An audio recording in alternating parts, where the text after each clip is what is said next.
कि वो जो बाबा विश्वनाथ का पुराना शिवलिंग है, पर मुस्लिम पक्ष का कहना है कि वो एक फुहारा है।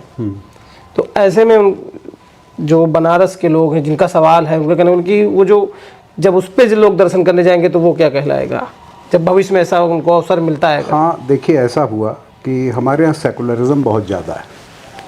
ये जब 2020-21 में ऑर्डर हुआ था कि सर्वे हो जाए, तो फिर कुछ लोगों ने कोर्ट में याचिका लगाई कि नहीं साहब, रमज़ान आ रहा है और रमज़ान में नहीं होगा।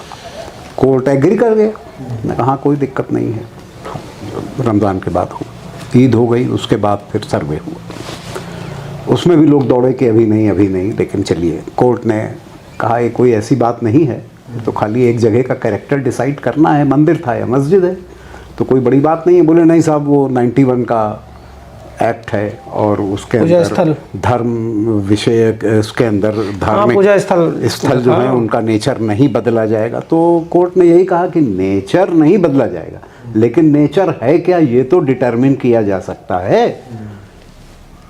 तो इसका कोई जवाब नहीं था। स्वाभाविक है कि एएसआई का सर्वे हुआ, सर्वे हो चुका है। अब 800 पन्ने की रिपोर्ट भी सबमिटेड है जी। बड़े अच्छे आइटम्स अंदर मिले हैं तहखानों में जो लॉक्ड पड़े थे, जिनमें से भी शायद 2 ही पे हुआ है, बाकी तो बंद हैं। हाँ, अभी बंद हैं। कहीं कुछ होयसल अभिलेखों का भी उल्लेख है पुराने। हाँ, ऐसे कई चलचित्र देखने को कर्नाटक मिले, जिसमें राजाओं ने जजिया दिया जाए हिंदुओं द्वारा, कैसे, इसके लिए हिंदुओं के रेवेन्यू की व्यवस्था की। There is a Hoysala king जिसका एक इंस्क्रिप्शन है, वो कह रहा है उसमें कि जो लोग हिंदू जाते हैं और गरीब हैं, पैसा नहीं दे पाते जजिया का। हाँ, जिनके कारण उनको धर्म परिवर्तन करना पड़ जाता है। हाँ, और ये तो नहीं लिखा है कि धर्म परिवर्तन पर वो जुड़ता है। जो नहीं दे पा रहे हैं उनको धन हम उपलब्ध कराएंगे 2 गांवों के माध्यम से। जो उनका रेवेन्यू आता है वो उन लोगों को दिया जाएगा हु आर अनेबल टू पे, सो दैट दे पे। फिर वो किंग भी यही कहता है कि I am forgetting the name, क्योंकि अभी पब्लिक में तो आया नहीं है, ये तो इंडिविजुअल है। कि जैसे आप सर्वे टीम के मेंबर हैं और आपने हमको बताया कि सर आप एंशिएंट हिस्ट्री के हैं, तो ये मैंने समझा, तो मैं इसको पब्लिक प्लेटफॉर्म पे अभी नहीं आया है। तो वो कहता है कि इससे मुझे भी पुण्य मिलेगा। वो राजा कह रहा है? हाँ, कर्नाटक से। हाँ, कर्नाटक का राजा कह रहा है, वो होयसल किंग, कि इससे मुझे भी पुण्य मिलेगा, जो सहायता हो सके एक तरीके से, प्रभु लोग दर्शन कर पाएं। तो इस तरह के वहाँ पर एविडेंसेस मिल रहे हैं। अब चक्कर ये हुआ, जो वो बीच में कोर्ट ने कहा कि ठीक है ईद के बाद होगा, तो नेचुरल है, हर आदमी जो वहाँ पे नमाज़ पढ़ने जाता है वो जानता है कि ये शिवलिंग है, क्योंकि वो वहाँ अपने पैर धोता है, थूकता है, खखारता है, सभी कुछ करता है, गंदगी करता है, उस टब में गंदगी धोता है, तब नमाज़ पढ़ता है पवित्र होके। तो क्वेश्चन ये उठता है कि इतने साल से नमाज़ पढ़ी जा रही थी, इतने हज़ारों लाखों मुसलमान वहाँ रहते हैं जो उस मस्जिद में गए, उन्होंने कभी किसी एक ने भी ये पब्लिक में निकल के नहीं कहा कि लगता तो ऐसा है कि वो शिवलिंग है। हाँ, सिंगल ने भी नहीं बयान किसी एक बयान पे भी हम आधारित होते कि साहब फला नमाजी है जो जाता है ज्ञानवापी में, और उसने कहा, वो यही कह सकता था कि मुझे लगता है। हाँ, लगता है, उसने कहा कि शिवलिंग है। किसी ने नहीं कहा। अगर एक आदमी भी मुंह खोलता तो हम मानते। अब जब वो अपने गंदे पैर वहां धो भी रहा है और देख भी रहा है और बता नहीं रहा है, तो उसकी वजह क्या है? वजह है मौलवी की तकरीर। मौलवी कह रहा है कि दुनिया में एक ही पत्थर खुदा का है, संगे अस्मत, जो काबे में रखा है। बाकी जितने पत्थर हैं सब शैतान। और जिस दिन शैतान तुम्हारे सर पे भारी हो जाएगा, उस दिन तुम बाहर निकल के ये बता दोगे कि वहां शैतान का पत्थर रखा हुआ है, शिवलिंग है। अगर तुम्हारे दिमाग पे शैतान भारी नहीं होगा और तुम अकीदे में बिलीव करोगे, खुदा को मानोगे, तो तुम कभी नहीं बताओगे। तो जो दीनी आदमी है वो कैसे बता सकता?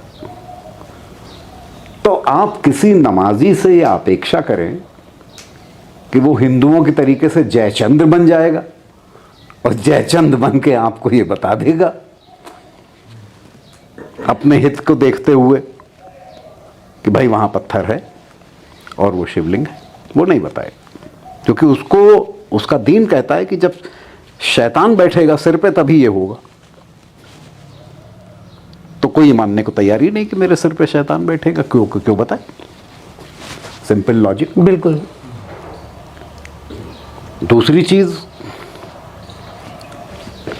प्रॉब्लम यह है कि जब आप देखते हैं तो उसकी पश्चिमी दीवार तो साफ साफ दिखाई देती है। उसमें बना हुआ है, स्वास्तिक के चिन्ह बने हुए हैं, घंटियां बनी हुई हैं, सब है। ऐसे तमाम सनातन के जो है चिन्ह बने, चिन्ह, प्रतीक चिन्ह। अब आपके सामने ये प्रश्न उठता है कि ये जो खंभे हैं जिनसे मूर्तियां तोड़ी गई हैं, मालूम पड़ता है वो दिख रहा है, मारे गए हैं, लेकिन फुटेज आए हैं उनमें वो दिखाई पड़ रहा है, लेकिन उनका बैकड्रॉप बना हुआ है मूर्ति का। मालूम पड़ता है कि यहाँ से खोद के निकाला गया है, क्योंकि सीधा चिकना खंभा नहीं है जैसा दिख रहा है जो फुटेज बनाया जाता। सारे फुटेज यही बता रहे हैं। तो ऐसी स्थिति में जब टीवी पे भी डिबेट होता है तो कोई मुस्लिम नहीं मानता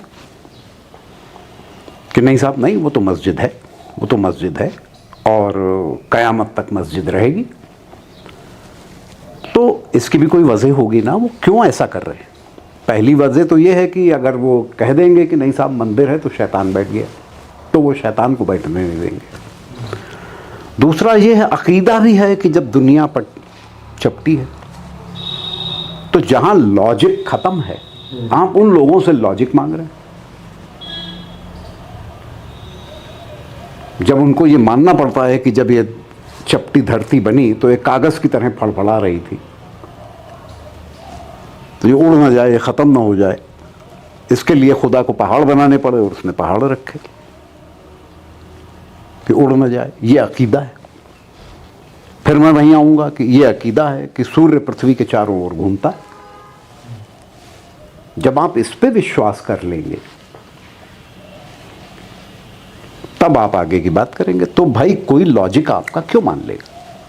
आप दिया करिए लॉजिक, ये मंदिर दिखाई दे रहा, हम नहीं मानते।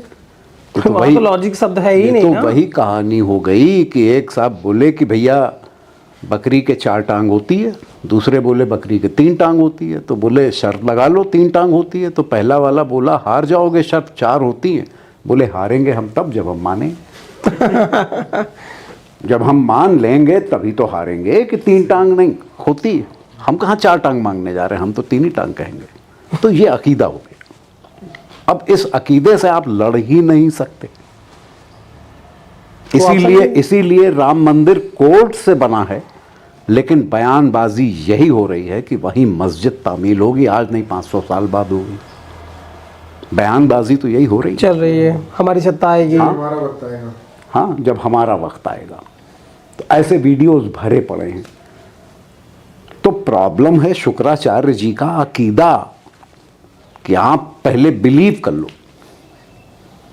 वो जो बिलीव करने की जिद कर रहे हैं, क्या वो पीछे जो उनके साथ हुआ राजा बलि में, कि राजा बलि ने उनकी बात पे विश्वास नहीं किया कि वो वामन देव जो विष्णु का रूप है, उस गलती पे वो सुधार कर रहे हैं कि पहले विश्वास ही करो तो आगे की बात होगी, उस पर ही सुधार है। गलती और सुधार ये देखिए हाइपोथेसिस हो जाएगी, लेकिन विवेचनाएं हाइपोथेसिस से ही शुरू होती हैं। जो लोग कह देते हैं ना माइथोलॉजी है, उसको छोड़िए। नहीं, वो जुड़ रहा है। हाँ, छोड़िए नहीं, लेकिन इस बार वो ऐसी क्यों बात कर रहे हैं? एक साहब ने मुझसे पूछा कि जब शुक्राचार्य इतने पढ़े लिखे, इतने विद्वान हैं, तो वो ये कह सकते थे कि पृथ्वी चपटी है।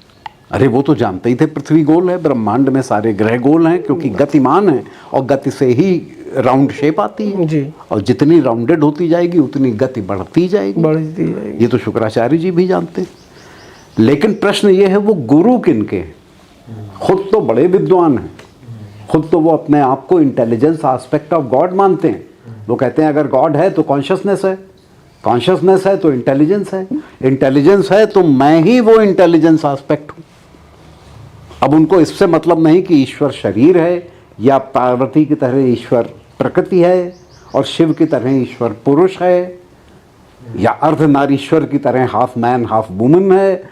उनका ये कहना है अगर कॉन्शस है कॉस्मॉस और कॉन्शसनेस ही ईश्वर है और उसमें भी इंटेलिजेंस जो ज़्यादा खोपड़ी रखता है, जीनियस, तो वो मैं हूँ।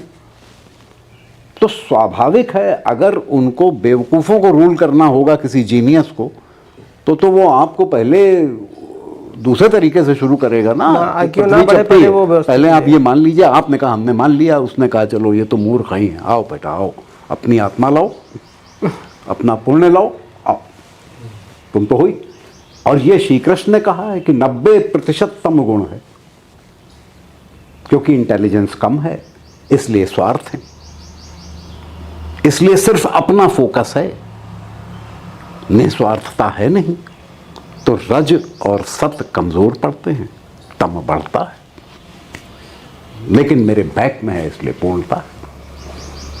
तो जब इस तरह के आंसर्स आप ढूंढते हैं तब मीमांसाएं शुरू होती। मैं कोई बड़ा इंटेलिजेंट आदमी नहीं हूँ, थोड़ा बहुत पढ़ा लिखा हूँ, लेकिन जिनको करनी चाहिए शंकराचार्यों को, जिन विद्वत जनों को ये उठाना चाहिए, जो 36 पुराण पढ़े बैठे हैं, जो सारे वेदांग पढ़े बैठे हैं, उन लोगों को ये प्रश्न उठाने हैं कि इसकी मीमांसा करो, इसे ढूंढो, एनालिसिस करो, ये कौन सा फोर्स है जो ये कहला रहा है कि बाबा विश्वेश्वर नहीं है और फव्वारा, और उनके साथ लोग लगे भी हैं। कुछ लोग इसको बड़े हल्के में लेते हैं, अरे पॉलिटिक्स है। अरे पॉलिटिक्स वर्ड कहते कहते आप कहाँ से रिड्यूस होके बृहत्तर भारत से आज आप ज्योग्राफिकली उसका आधा रह गए। उसमें भी बहुत कुछ हाँ अंदर खाने में चल रहा है। हाँ, दूसरा सवाल था, एक अहमदाबाद से थे हमारे दर्शक, उन्होंने वहाँ से सवाल पूछा कि उनके कुछ जानने वाले हैं जो मज़ार पे जाते थे, उनकी मन्नतें पूरी हुई, तो चूँकि उन्होंने जो देखा समझा, अब उनको लगता है कि अगर उनके साथ भी वही हुआ, वो हार्वेस्ट हो गए हैं, उनकी आत्मा हार्वेस्ट कर ली गई है, तो क्या अभी भी सनातन में कोई ऐसा उपासना, कोई साधना है कुछ जिससे उनको मुक्ति मिल सके? हाँ है। देखिए सर, देखिए बड़ा छोटा सा है, जहर को जहर मारता है, एक पुरानी कहावत है जी। बहुत लोग, एक पॉलिटिशियन मिले, वो मुलायम सिंह जी के अगेंस्ट थे, यादव थे, तो मैंने कहा भैया तुम तो यादव हो, वो तो यदुवंश के शिरोमणि हैं इस समय राजनीति के। बोले नहीं साहब, जहर को जहर मारता है, इसको कोई अहिर ही खत्म करेगा। मेरी बात समझ में आई। तो देखिए हमारे सनातन में असुर परंपराएं कहीं ना कहीं मिक्स हुई हैं।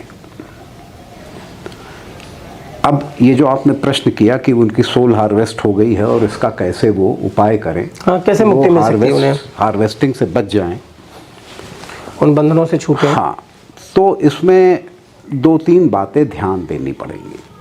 ये थोड़ा गहन विषय हो जाएगा, लेकिन तब भी कोशिश करता हूँ कि उत्तर उनका मिल जाए। पहला तो ये है कि सोल हार्वेस्टिंग में रीबर्थ नहीं है। रीबर्थ कयामत वाले दिन ही है, रिजरेक्शन, अन्यथा न स्वर्ग है न नरक है, स्थिर रहो, ना मोक्ष है। अगर आपकी सोल हार्वेस्ट नहीं हुई तो आप जन्म मरण के चक्र में आएंगे।